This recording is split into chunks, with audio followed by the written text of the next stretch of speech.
So a few more novel planting containers that have sprung to mind now that we're in lockdown.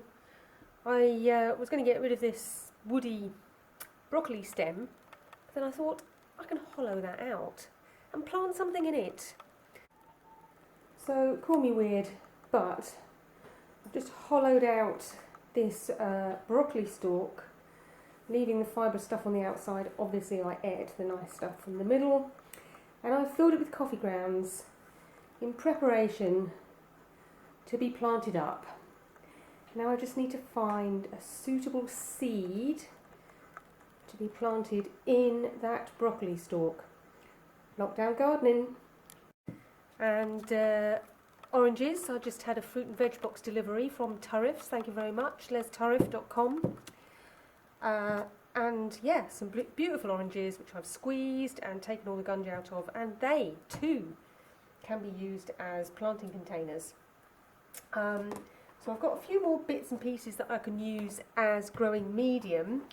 This is the beautiful stuff that comes out of a wormery, and there is a little instruction on how to make your own little wormery.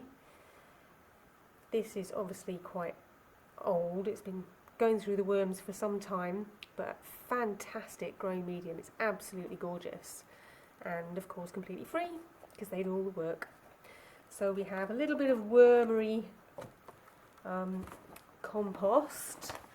I've got the ever popular coffee grounds and my own garden compost, which is sieved, well, not very well sieved, it's got a big stick in it, and might also have some millipedes. But anyway, I think a mixture of those three things will probably make a decent growing medium. I'll just put them in separately. I think a little bit of this in the bottom, because this is really quite nourishing, so you probably don't need very much of the worm compost. This is gorgeous, pure food, not just green waste, but food waste in general, so you can put pretty much anything in a wormery. I think I said in the other video, people have been told to use it to dispose of pet poo waste. I don't think I would fancy doing that, but you can put cooked food, all the stuff that you can't necessarily put in a normal compost heap or a compost bin, you can put in your wormery perfectly safely. So that's good. Great way to get rid of your food waste now they've, I think, stopped collecting food waste. Probably on health grounds, like everything else. Is everybody enjoying lockdown so far? I must admit I haven't had a terrible time, and I do feel a little bit guilty that I have the privilege and advantage of having a garden, which is why I'm doing the lockdown gardening entirely with stuff that you're likely to have in your own flat or your house if you don't have access to these kinds of facilities, so you can join in the gardening as well. See how nice that looks. That actually looks really convincing. Oh, here's one I prepared earlier. That's a slightly bigger broccoli stalk, which is looks like it's more up to the job. And for seeds, I found, here we go, some French bean seeds that I saved from last year. So these are not bought ones, these came out of some rather lovely purple climbing French beans, and I thought they would probably go in the broccoli stalks. So I'll just stick them in. They probably want to go fairly deep in. Well, there isn't that much room in this one. Let's see. It's all about experiments. All about experiments. So there. I don't know how the water's going to go with this. I guess if we just stand them in some water, they should be okay. I'll maybe put them in with the peas. Peas have not yet come up, but I had a sneaky look under the surface and they are germinating, so that's all good. Right, I wanted to try some interesting spices that I found in my cupboard. I found these basil seeds. I have no idea why I bought them, but looks like you can get bulk basil seed. Look at that for £1.30. Pretty amazing.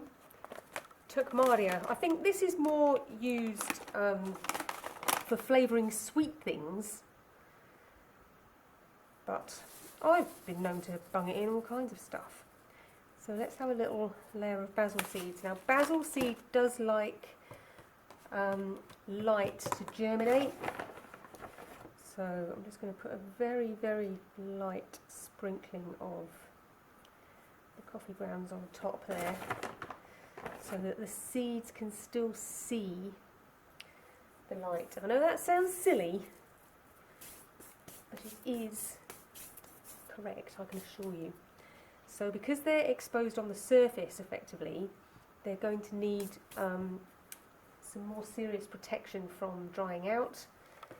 Probably a bit of cling film, or even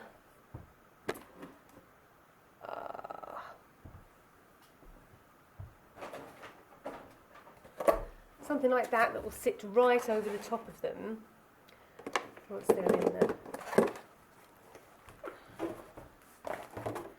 Once they're in the tray, and then so I'm going to put them in this tray, which is where the peas are, so I can leave them here and they'll be covered up completely, so they shouldn't dry out. Okay, and the other thing I found was mustard seed. There we go, brown mustard seed. February 2020, only just got out of date. There. I think we could be lucky with these. So these are literally just going to grow little tiny microgreens, and then I'll chop them off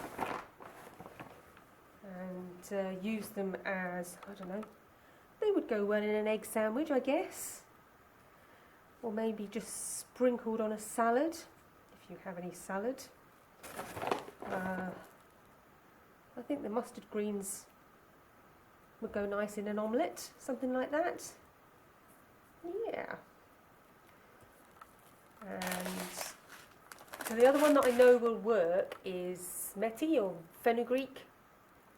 That's another nice spice that you might have lying around. And I know that fenugreek works well, even as a sprouting seed. Really good as a sprouting seed in your sprouter if you've made one. They come up really quickly, they nearly all germinate, and they're really tasty as well. But it's great as like a microgreens too. So fenugreek.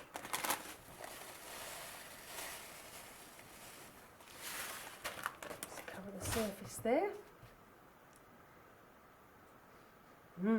That smells, it's that classic spice that actually smells just like curry. It's a really tasty thing.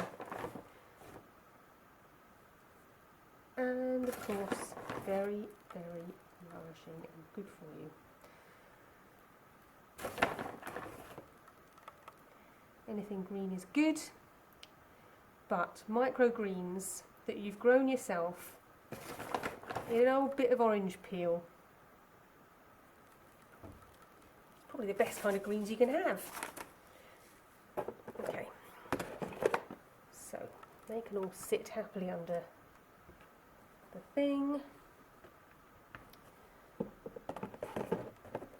come back to those in a couple of days and see what we've got.